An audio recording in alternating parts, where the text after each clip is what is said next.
Maybe my favorite card out of all of these is I love this Mewtwo. This was one of the promo Mewtwo's originally, but I think the Fireworks holographic just really works well with those concentric rings that are emanating from his hand.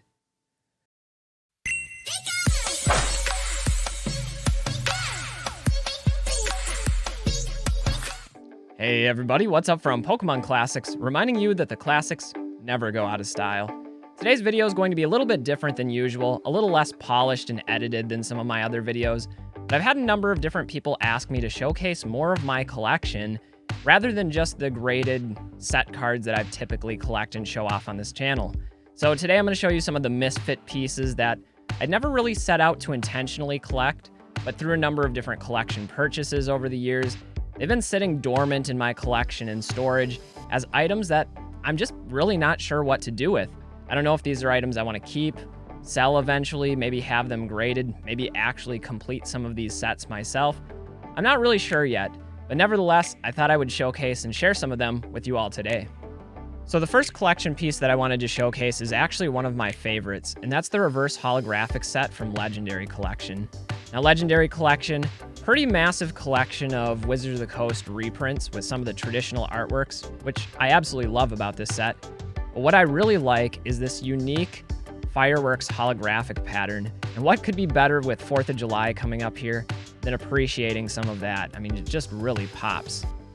This collection was actually part of a much larger collection purchase that I made in like 2012. And this really isn't even what I was going after as part of that collection. These have been in my collection since then. I'm not really sure what I wanted to do with them, if it would be worth getting them all graded. So right now, the Charizard is the only one that I took the time to grade. And as you can see, it came back a mint 9, which I think is indicative of most of the cards in this set. There's probably a few near mint 7s, a lot of 8s and 9s, maybe even some 10s. So there might be some value there for grading, but it's just a really beautiful set. I won't take the time to go through every single one of the cards in detail because, again, it's a really massive set, but I'll go ahead and show you some of the highlights here and maybe flip through them really quickly because they deserve some attention and some recognition. Again, not a very highly printed set, and it's one of the most beautiful sets out there in my personal opinion. Right now, I just keep them tucked away in top loaders, trying to keep them safe. We'll see if that'll focus. We got the Alakazam, the Articuno, the Dark Blastoise, one of my personal favorites. Really like the artwork on Dark Blastoise. We've got the Dark Dragonite. I know that one people like a lot. Dark Persian. The Dark Raichu, another personal favorite of mine. And you know, we can just keep flipping through these. Interesting one here, Dark Vaporeon, which I think was originally an uncommon in the Team Rocket set. Gengar. A lot of people out there love Gengar. Got Gyarados. The Hitmonlee, if I remember, this was one of the stronger ones in terms of grading. Like, this is one of the ones that I felt could conceivably pull a 10. Jolteon. Machamp was another one that, when I looked through it, had minimal whitening on the back and just looked really good. I don't know, I wouldn't expect a lot of 10s on these. These are generally really hard cards to grade because they have all of that hollow surface pattern that can easily scratch and is really susceptible to print lines. My camera's not doing a very good job at focusing, but there you go. You got the Venusaur, you got the Zapdos.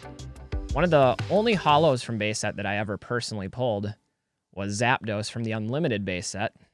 I know I've mentioned this on the channel before, but I didn't have a lot of opportunities as a kid growing up to buy those early packs and open them myself, like base set, jungle set, fossil set. It wasn't until I was a little bit older and did some odd jobs and earned some allowance money and some job money that I could afford to buy some of those packs. So getting that Zapdos was a really cool experience. All right, let's go ahead and finish flipping through some of the rares. We've got Beedrill, if it'll focus. Butterfree, which was an uncommon in the jungle set. The Electrode. Exeggutor was another one that was an uncommon originally. A lot of cards that got upgraded in Legendary Collection. The Golem, one of my personal favorites, especially as a Stage 2 evolution. Got the Hypno. Jinx, another uncommon, this time from base set. Kabutops was always one of my favorite Pokemon. I like his sword arms. Same with Scyther. Magneton.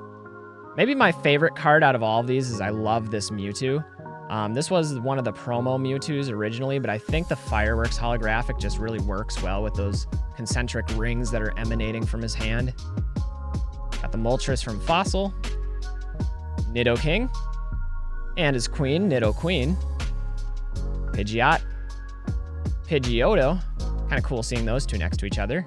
And then another one that was originally an uncommon that was upgraded here in Legendary Collection, that's Rhydon. Another underappreciated artwork if you ask me.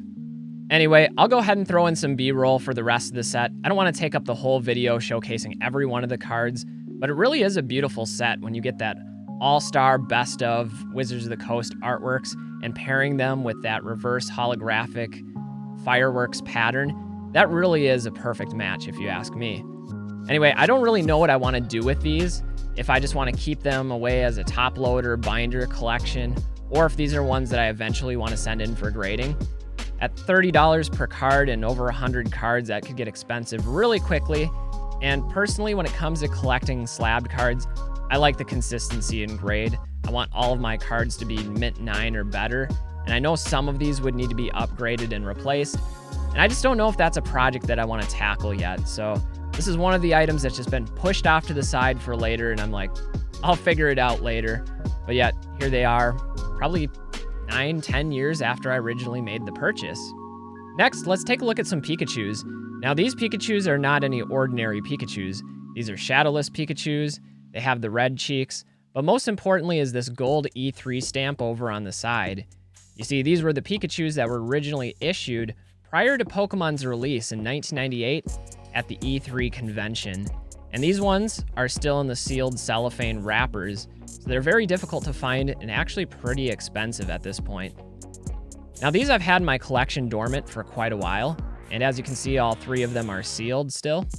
And this was part of a much larger collection purchase that I made in, I think, 2013. And it came with 4 of these. One of them was out of the wrapper already, and it had a little binder indentation in it.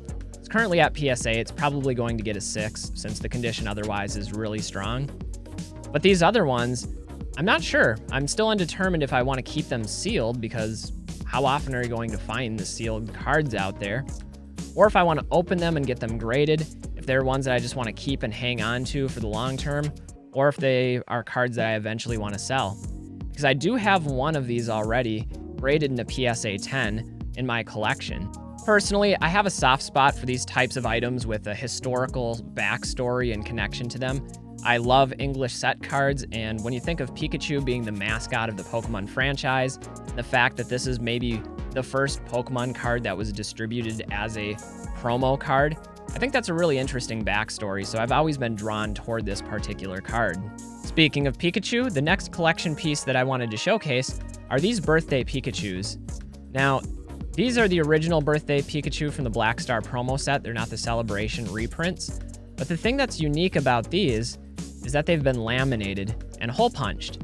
I'm not sure why anybody would want to do that to a perfectly good birthday Pikachu card, but I have a stack of about 30 or 40 of them. Now again, these weren't something I sought out specifically to buy, but part of a much larger collection purchase made in that same time frame of about 2012 to 2014, somewhere in there. And I gotta admit, they're pretty cool, but again, it's very unusual and I wasn't sure what exactly to do with them. Now, the person that I bought them from said that originally they were laminated intentionally for the purpose of giving out at League the week of kids' birthday. If they had a birthday earlier that week or later that week, apparently they were given one of these cards as a gift. If that's the case, I think that's pretty cool. I don't have any way to verify that personally, but really unusual item. I'm not sure if this is something that a lot of collectors would want because of the lamination, but again, still kind of cool. You see, that's something that's interesting, but also kind of cool about being a collector for so many years and buying some of those larger lots and some of those larger collections. You end up acquiring some of these different items and unusual collection pieces that you never would have expected to or sought out intentionally. And so that's something I've always been amused by, is how my own collection has evolved and changed just out of pure chance. This is also true of all the bulk that comes along with buying complete sets and larger collections. Maybe bulk isn't the right word for some of these vintage non-holo sets, but as a set collector, my primary goal and strategy was to get the holographic cards graded, complete holographic sets in PSA 9 and PSA 10. But that's left me with a mountain of non-holographic cards, and it's never really been advantageous to grade them. But I've wanted to hang on to them because, again, a lot of them are complete sets. Like right here, we have a first edition jungle set that's complete. All the non-holos, doesn't have any of the holos in there. They're sleeved, they're in team bags. Here's another one. I think I have a few more that are in 3-ring binders. I just wanted to share some of them. This is just from one of the boxes that I was looking through. We also have some that are just the commons and uncommons that I've packaged up. Again, probably have more than just these 3. At some point, I might sell some of these. I feel like I should go through them, though, in case there are any that I want to grade. That's one of the things that I always thought is maybe someday I'll go for full graded sets and not just the holographic cards. At that point, it'd be nice to have some of the non-holos to go through to look for the best of the best if we're trying to get those PSA 10s. There's probably some good ones in here. I just generally sorted them out by near mint to mint. And so most of these would probably be PSA 8s and 9s. But there's probably some 10s in here. It's just I haven't really looked specifically for that. These ones are from the fossil set. Again, probably have more in binders and more in bulk, just unsorted. I even have some of the Neo sets. I've got a bunch of the Neo Revelation ones. That's the one that I probably have the most of. But I also have complete sets of Neo Genesis, Neo Discovery, a bunch of Neo Destiny ones. I think I have 6 or 7 complete first edition common and uncommon sets, maybe even with the rares as well. So those are some things that have been sitting in my collection in storage, waiting to determine what to do with them. Now, so far, everything that I've shown you are at least things that I know something about. They're vintage items that are right in my wheelhouse, even if they weren't things that I was personally seeking to collect for my own goals. However, every once in a while with a collection purchase, you also end up with items that are unfamiliar to you, that you have little expertise in, and that's what some of these items are. Oftentimes when buying collections, I would come across modern cards. Now, more often than not, they would be in the form of singles or sometimes small stacks of bulk, but every once in a while we'd get a sealed product, like this Diamond and Pearl Stormfront blister pack. Now, this blister is in really rough shape. It's got dents in the cardboard all over, especially down here at the bottom, but the pack inside is still good. But again, I don't know a whole lot about some of these later sets beyond Wizard of the Coast, and so this is something that I tucked away in the box of items to deal with later, and I guess it's later. Still don't really know what I want to do with this. It's probably just going to go in the box again, if I'm being honest. But again, sometimes you run into those types of items that make you expand your horizons. That's never a bad thing. An even greater example of this are these Japanese Carddass cards, which I know shockingly little about. Now, what I do know about these is they feature different scenes from the anime on the front, along with like a prism-style holographic pattern that's pretty cool. Then the backside showcases like the next card to come in the set. I think that's how it works, I'm not entirely sure. But I also know that there's a number of fraudulent cards in circulation right now, some of which have even been graded. There's a number of fakes of these, and I'm not sure personally how to distinguish between the real ones and the fake ones. I think it has to do with the backside and the numbers, like the actual printing date. But I'm not entirely sure. If you guys know, you should let me know down in the comments. But I always found these pretty cool. They're smaller than a typical Pokemon card. This Pikachu is pretty cool. Really adorable shot there. But again, I wasn't really sure what I wanted to do with these. Obviously, I wasn't comfortable selling something that I couldn't personally confirm the authenticity of. But I also know a number of these cards have been sent to grading, some of which have done really well if coming back in a high grade. So that might be something I do in the future, depending on, if these are even worth it. I'm not really sure. This is just one of the stacks. I have another stack, and some of them aren't even from the Carddass set. I'm not sure where the other ones are from. Like that one's got Growlithe, on focus. Growlithe and Officer Jenny.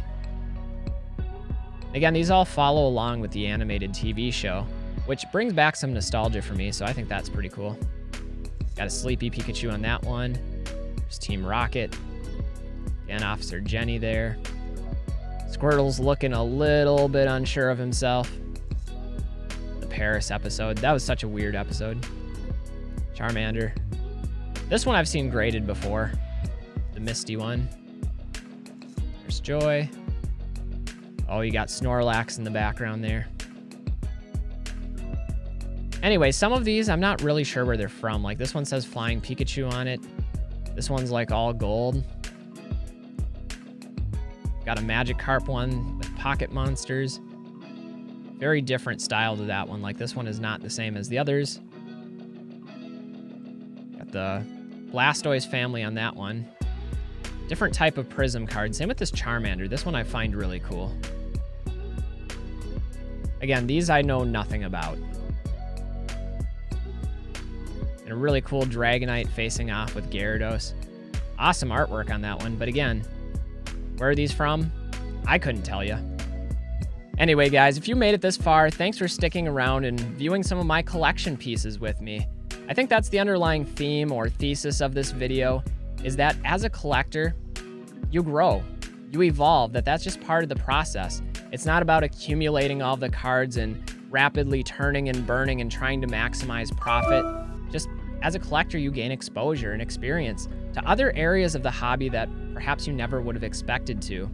That's one of the many things that makes collecting so much fun and so rewarding. Are all of these items going to stay with me forever? Probably not, but I've gained so much more appreciation for some of the fine details of Pokemon collecting and some of the other aspects of the hobby that I otherwise never would have experienced. I love that legendary collection. That's probably a goal that's going to set me back for a while once I eventually start grading those cards. It's going to become another addiction, I know it. Anyway, let me know what you guys think of these items, and if there's any items that you have in your own collection that you're unsure of what to do with, if they're items that you want to grade, if you want to collect, if you want to sell, or if you have any similar experiences where things have entered your collection and have fundamentally changed and evolved your own mindset as a collector. Anyway, guys, I'm Pokemon Classics, reminding you that the classics never go out of style. We'll see y'all with the next video. Till then, stay well and enjoy collecting. That's what we're here for.